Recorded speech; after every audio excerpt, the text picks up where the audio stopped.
Olá pessoal, sou o professor Leonardo de Matemática. Hoje a gente vai falar sobre as frações equivalentes, dando continuidade àquela série de frações, aqueles conceitos, aquelas ideias de fração que a gente estava falando em aulas anteriores. Frações equivalentes. Vamos começar com um exemplo para você entender esse conceito, que é um conceito que vai resgatar novamente a ideia de fração. Eu tenho aqui 3 barras de ouro. As 3 barras são idênticas, são 3 barras iguais. A primeira barra, eu dividi ela em 3 partes iguais. Lembra que quando a gente falou da ideia de fração, eu disse, você sempre tem que pegar um inteiro e dividir em partes iguais. Não importa em quantas partes você vai dividir. Se você não pegar o inteiro e dividir em partes iguais, você não pode fazer a representação em fração. Bom, então eu peguei a primeira barra, dividi em 3 partes iguais. Peguei a segunda barra de ouro, dividi em 6 partes iguais. E a terceira barra foi dividida em 12 partes iguais. Então, 3 partes iguais à primeira, 6 partes iguais à segunda, 12 partes iguais à terceira barra. Lembrando que as barras são idênticas. O meu inteiro aqui, né? A minha unidade inteira é representada pela barra de ouro. Então, o inteiro que eu tenho aqui, eu tenho aqui, eu tenho aqui. Na parte conceitual de fração, eu expliquei a vocês que eu peguei 2 partes do inteiro. Só que eu peguei 2 partes, lembra na explicação? De um total de quantas? 3. O número que fica no denominador é sempre a quantidade de partes que eu dividi o inteiro. Aqui, eu tomei 4 partes de um total de quantas? De 6 partes. Então, eu vou colocar 4 sextos é a minha fração. 4 partes tomadas de um total de quantas? 6. Então, sempre o total embaixo. Ah, mas não importa a quantidade. O que importa é que você dividiu em partes iguais. Aqui, por exemplo, eu dividi em 12 partes iguais. Então, eu já sei que o meu denominador aqui, obrigatoriamente, é 12. Das 12 partes, eu peguei quantas? Eu tomei quantas? 1, 2, 3, 4, 5, 6, 7, 8. Então, a minha fração é a fração 8/12. Então, até aqui, nada novo. Aquilo que a gente já falou na ideia de fração.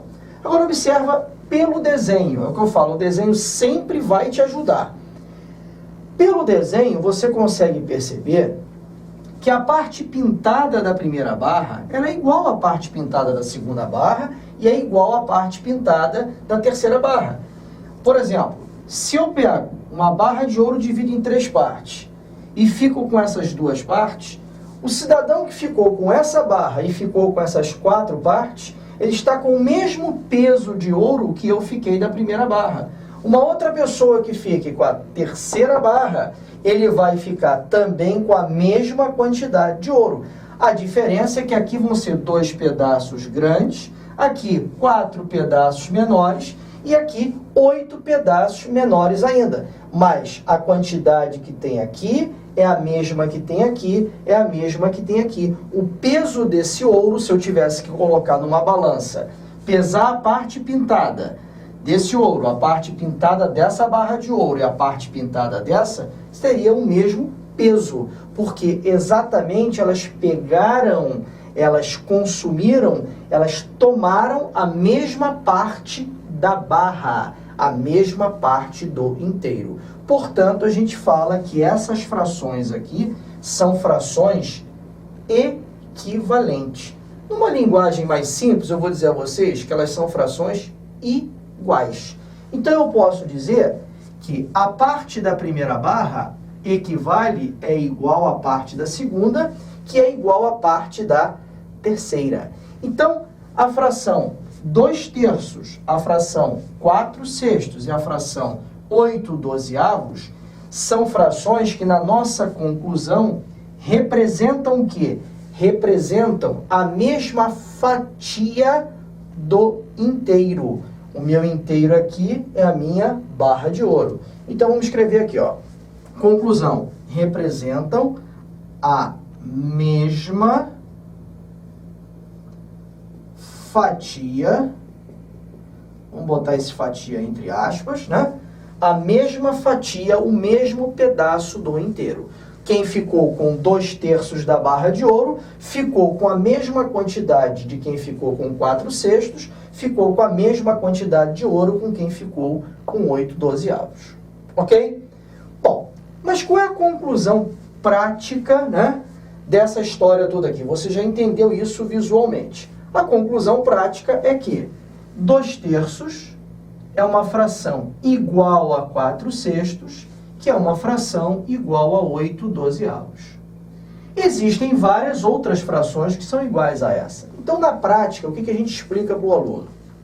Se você observar, do 2 para o 4, eu tive o mesmo procedimento que tive do 3 para o 6. Vou até fazer com uma cor diferente para você entender melhor.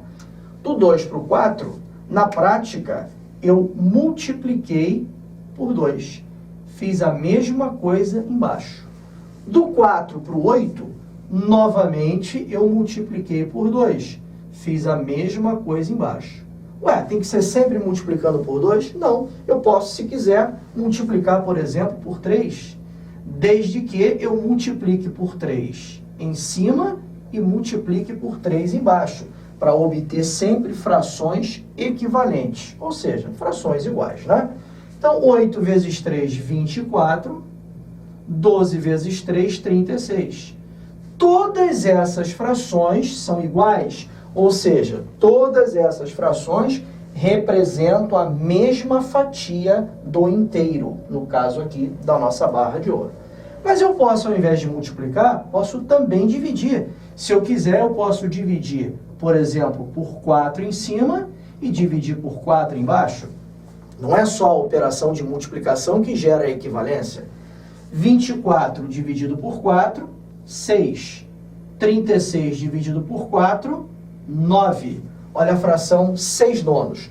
Todas essas frações aqui se equivalem. Todas essas frações são iguais. Então, multiplicar embaixo e em cima pelo mesmo número ou dividir embaixo e em cima pelo mesmo número causa exatamente o quê? Equivalência das frações tomadas do inteiro. Uma observação para a gente fechar essa primeira parte teórica.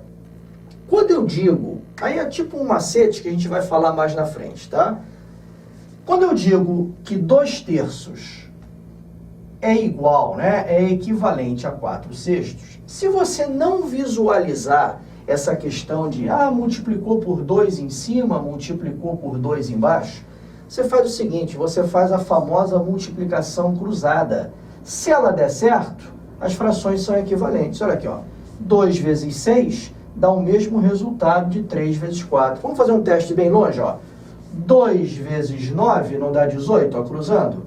3 vezes 6 também dá o quê? 18. Então, se você não acompanhar de maneira linear, você pode acompanhar cruzando, você vai observar que elas são frações equivalentes. Tudo bem? Vamos ver agora algumas aplicações desse conceito de frações equivalentes nos problemas.